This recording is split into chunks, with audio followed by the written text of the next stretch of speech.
بعد الانقلاب كانت الزحمة على طوابير الأغاني السيساوية أكتر من زحمة محطة الملك الصالح الساعة 3 العصر، وده اللي خلى المطربين يقسموا نفسيهم فرق عشان ينجزوا وكله يطلع في الصورة ومحدش يتحرم من رضا سموه.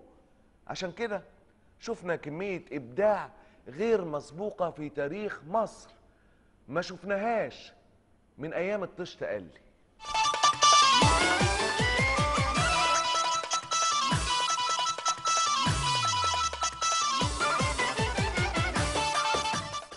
مش ده يا اخي، مش دي انا اعمل فيكم ايه حقيقه؟ مش دي. ايوه هم غرام وحنين، بس الاغنيه التانيه بتاعت دبوره يا اخي. ايوه دي، ايوه اللي عليها اهداء للجيش والداخليه دي.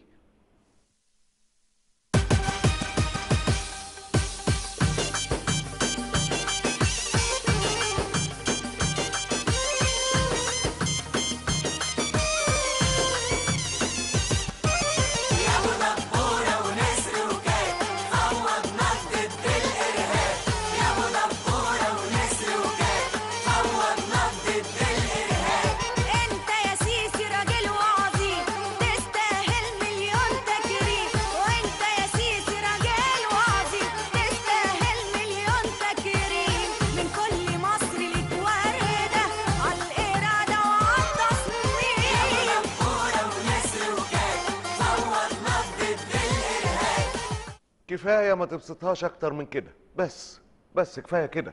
رساله وصلت، لكن هي صحيح لسه ما وصلتش. تصدق لسه في رساله صغيره قوي قفشناها في اخر الاغنيه. تعالوا نشوفها مع بعض.